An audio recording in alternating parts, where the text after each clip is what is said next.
Génesis 2:24 dice así: por tanto, dejará el hombre a su padre y a su madre, y se unirá a su mujer, y serán una sola carne. En primer lugar, ¿qué es lo que vemos aquí? ¿Quién determinó estas palabras? Por tanto, ¿quién está hablando aquí? Dios. Entonces, quien da un parámetro, norma, quien define qué es un matrimonio, es Dios. Y aquí podemos ver que encontramos esta institución, una de las primeras, la primera institución creada por Dios, el matrimonio. ¿Por qué es tan importante el matrimonio?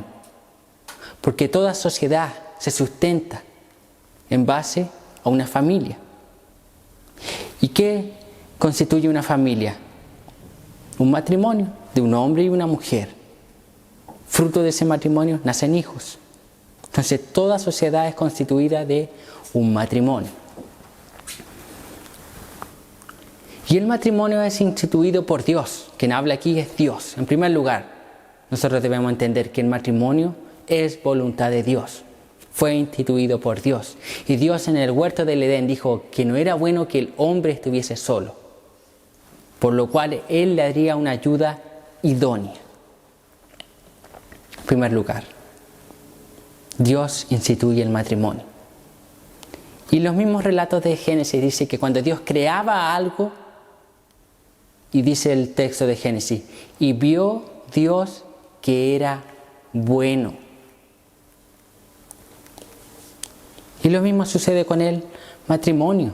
Dios lo creó porque es bueno para el hombre, bueno para la humanidad, bueno para la sociedad. Es bueno. Si usted elimina los matrimonios heterosexuales de la sociedad, hay un decline totalmente de la sociedad. Primero, si uno se pregunta, ¿un hombre y una mujer se reproducen? ¿Personas del mismo sexo? No.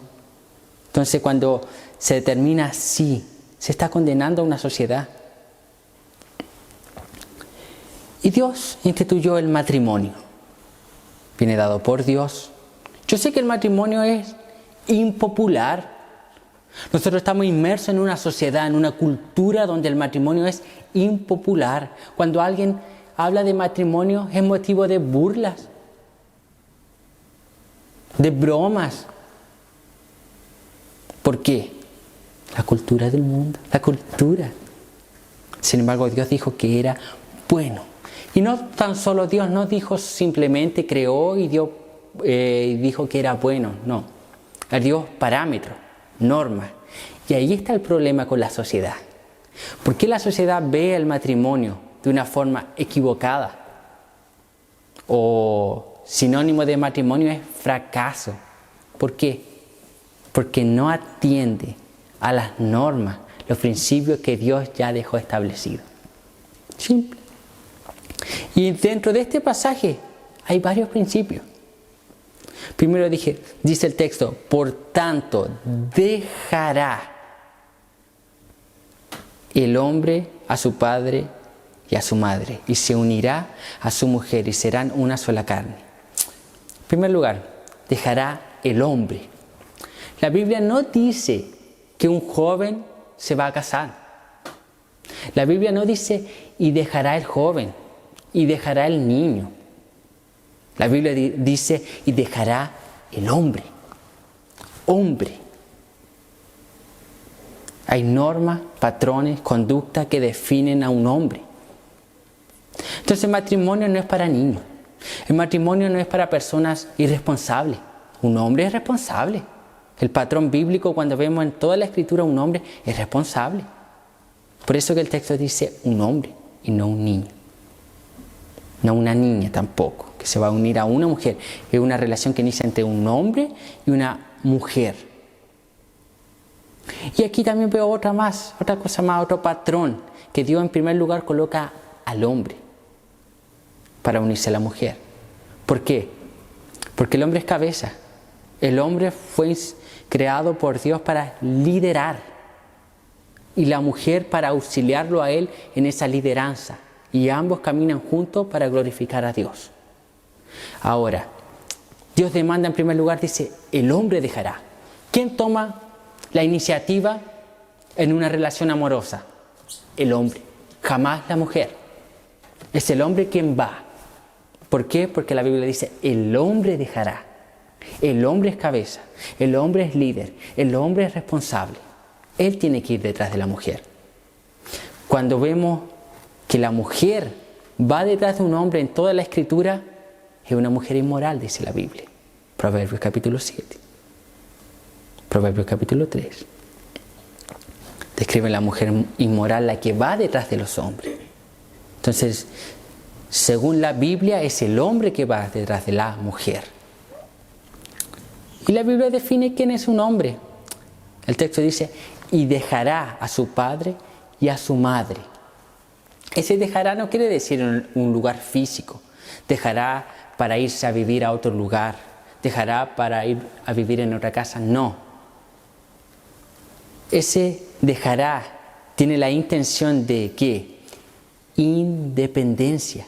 Ya no depende de los padres. Ya no es uno a uno.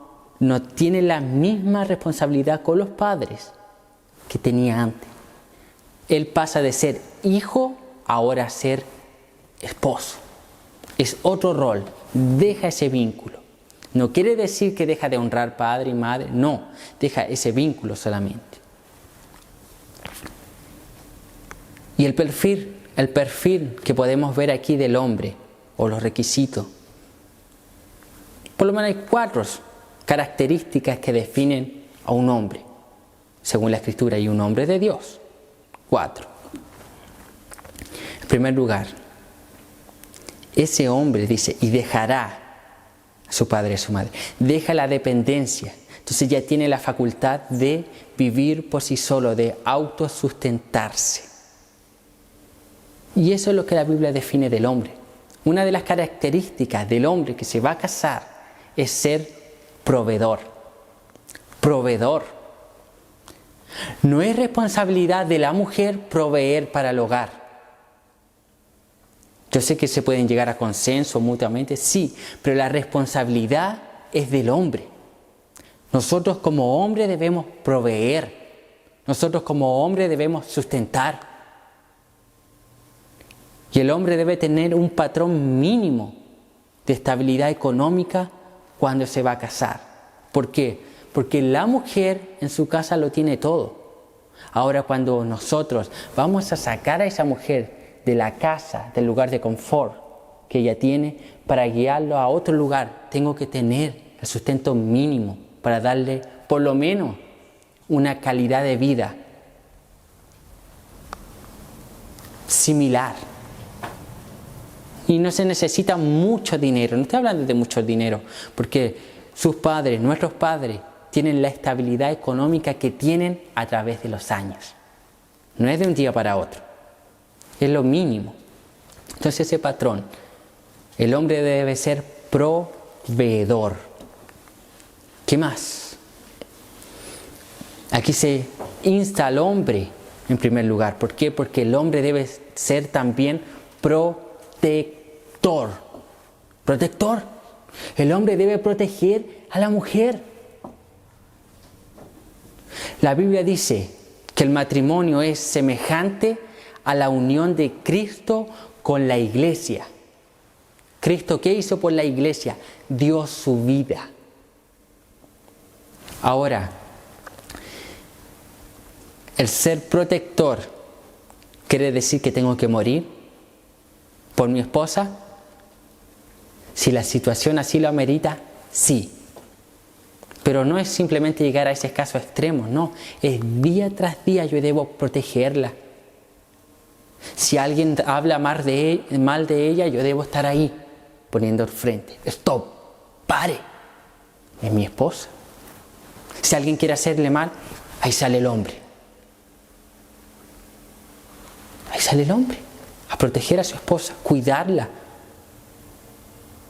Y nótese que el deber del esposo de proteger, si él tiene que elegir entre proteger a sus hijos y a su esposa, no teniendo opción alguna, simplemente tiene que escoger.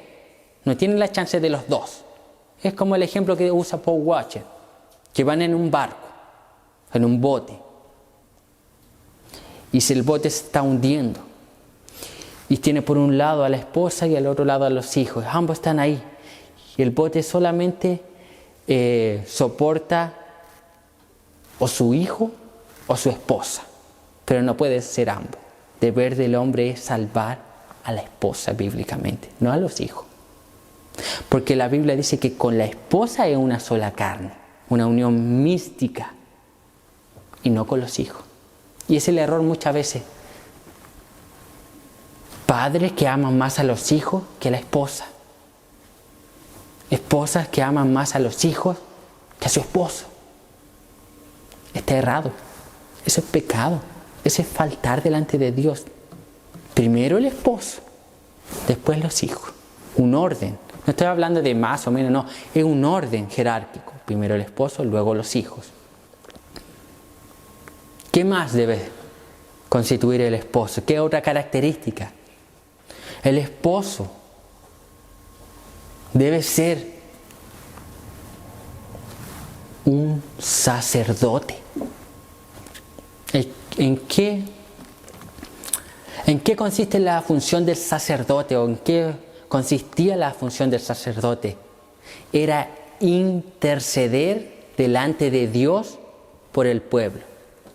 Es deber del hombre, del esposo, interceder por su esposa delante de Dios.